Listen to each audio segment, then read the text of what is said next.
Hello to all, आप सभी का फिर से एक बार स्वागत है सद्गुरु पाठशाला में। तो आज का हमारा टॉपिक है इंस्पिरेशन एंड एक्सपिरेशन। एक्चुअली ये मैंने सब टॉपिक लिया है 11th की फिजियोलॉजी के चैप्टर से, जो कि है breathing and exchange of gases.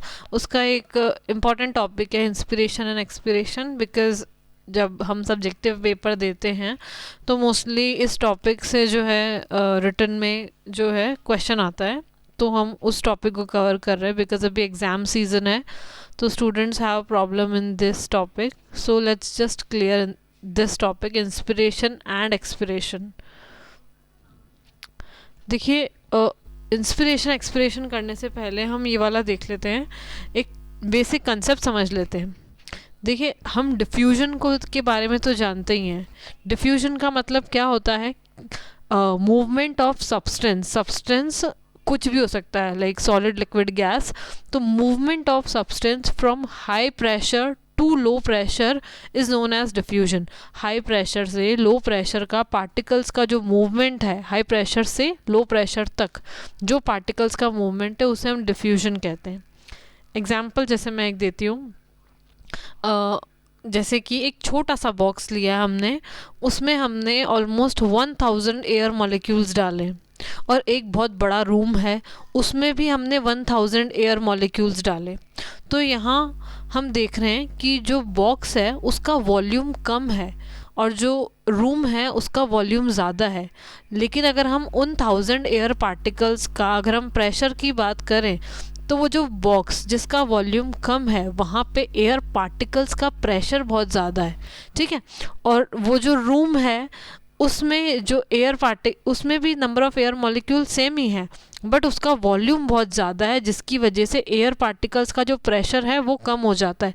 तो यहाँ हमें एक चीज़ नोट करनी है कि जब वॉल्यूम कम होता है तो प्रेशर ज़्यादा होता है, और जब वॉल्यूम ज़्यादा होता है तो प्रेशर कम होता है। इस चीज़ को नोट कीजिएगा, आगे हमें ये काम आएगा। सो इंस्पिरेशन, एक्चुअली हम लोग ब्रीदिंग के बारे में डिस्कस कर रहे हैं, इन्हेलेशन और एक्सहेलेशन। इन्हेलेशन या इंस्पिरेशन हम जो कहते हैं, तो ब्रीदिंग में क्या होता है, क्या जनरली ऑक्सीजन जो है वो एटमॉस्फेयर से हमारे बॉडी या हमारे लंग्स में एंटर करती हैं, और जो लंग एक्सपिरेशन या एक्सहेलेशन में जो लंग्स से CO2 है वो एटमॉस्फेयर में एंटर करती है, ठीक है। तो इंस्पिरेशन का टाइम मतलब है, यहाँ हमें प्रेशर से देखना है। इंस्पिरेशन का मतलब जो एयर है वो एटमॉस्फेयर से हमारे लंग्स में एंटर कर रही है।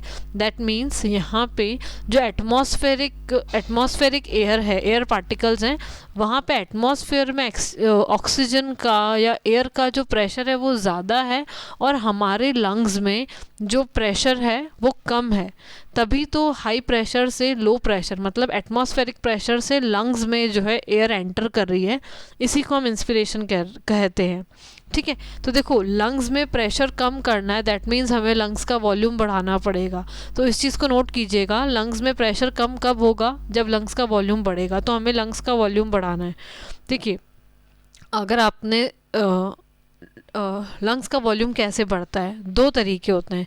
एक तो कॉन्ट्रैक्शन ऑफ डायफ्राम। देखिए, डायफ्राम जो है एक मस्कुलर स्ट्रक्चर होता है, मस्कुलर फ्लैप जैसा स्ट्रक्चर हमारे लंग्स के नीचे होता है।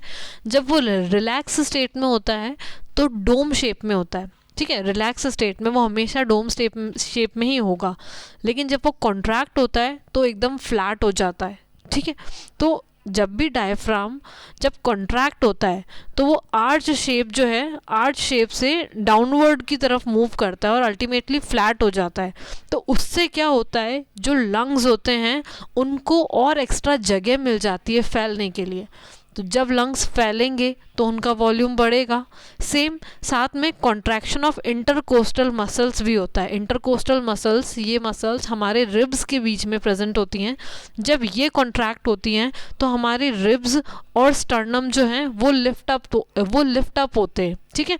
जिसकी वजह से क्या होता है कि लंग्स का जो वॉल्यूम है अल्टीमेटली इंक्रीज ही हुआ है। एक तो डायफ्राम के कॉन्ट्रैक्ट होने से डायफ्राम जैसे नीचे की तरफ डाउनवर्ड पुश हुआ तो क्या हुआ, डायफ्राम फ्लैट हो गया, तो लंग्स को जगह मिल गई फैलने के लिए, एयर वॉल्यूम जो है वो इंक्रीज हो गया।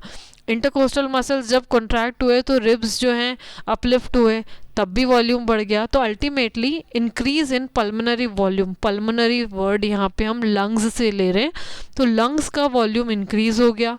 वॉल्यूम इंक्रीज हुआ दैट मीन्स लंग्स के अंदर पल्मोनरी जो प्रेशर है वो कम हो गया।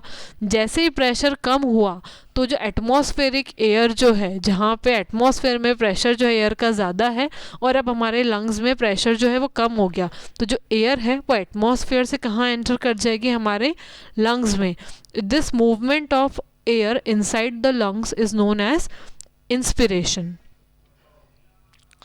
अब हम देखते हैं एक्सपिरेशन। एक्सपिरेशन और एक्सहेलेशन इन ब्रीदिंग क्या होता है कि अब देखो एक्सपिरेशन हो रहा है मतलब हमारे लंग्स से एयर जो है वो बाहर जा रही है ना। एयर मतलब यहाँ पे CO2 से बात कर रहे हैं हम।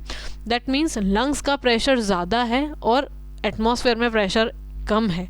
लंग्स का प्रेशर ज़्यादा मतलब वॉल्यूम कम, ठीक है। तो हमें लंग्स का वॉल्यूम कम करना है। कैसे होगा, देखिए जब डायफ्राम अभी हमने देखा था जब रिलैक्स स्टेट में होता है, जब कॉन्ट्रैक्ट हुआ था तो वो नीचे की तरफ एकदम फ्लैट हो गया था, जिसकी वजह से लंग्स को क्या मिल गई थी, एक्स्ट्रा जगह मिल गई थी फैलने के लिए। अब जब ये डायफ्राम वापस से रिलैक्स होता है ना तो ये अपने ओरिजिनल शेप, जो इसका जो डोम शेप, जो आर्च शेप था, ये वो वापस गेन कर लेता है। तो जिसकी वजह से क्या होता है, ये लंग्स को ऊपर की तरफ पुश करता है और लंग्स जो है उनकी जगह क्या हो जाती है, कम स्पेस में बेचारे फैल के रहते हैं। तो लंग्स की क्या हो गई, वॉल्यूम कम हो गया, ठीक है। सो अब एक बार इधर देख लेते हैं। रिलैक्सेशन ऑफ डायफ्राम, डायफ्राम जब रिलैक्स करता है तो डायफ्राम वापस से आर्च्ड अपवर्ड, जो डायफ्राम है अपवर्ड मूव करता है और आर्च शेप में हो जाता है, ठीक है।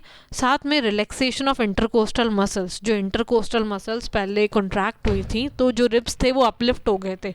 अब यहाँ पे इंटरकोस्टल मसल्स, जो रिब्स के बीच में जो मसल्स है वो रिलैक्स हो जाते हैं, जिसकी वजह से रिब्स और स्टर्नम दोबारा से रिलैक्स हो जाते हैं, अंदर की तरफ स्क्वीज, अंदर की तरफ शिफ्ट हो जाते हैं। तो अल्टीमेटली क्या होता है, एक तो डायफ्राम के ऊपर शिफ्ट होने से लंग्स की स्पेस कम हो गई, ऊपर से रिब्स और स्टर्नम भी रिलैक्स हो गए। तो this results in decrease in pulmonary volume. Pulmonary volume मतलब लंग्स का जो वॉल्यूम है वो कम ही हुआ है, वॉल्यूम कम हो गया, दैट मीन्स उसके अंदर जो एयर है उसका जो प्रेशर है वो इंक्रीज हो गया। प्रेशर इंक्रीज होने से मतलब है कि अंदर हमारे लंग्स में प्रेशर ज़्यादा है और एटमॉस्फेयर में प्रेशर कम है, तो कार्बन डाइऑक्साइड कहाँ से कहाँ मूव करेगी, हाई प्रेशर जो लंग्स हैं वहाँ से लो प्रेशर एटमॉस्फेयर में कार्बन डाइऑक्साइड मूव करेगी। और this movement of carbon dioxide outside the body is known as expiration. So this is all about the inspiration and expiration. Thank you so much. Keep visiting my channel Sadhguru Pathshala.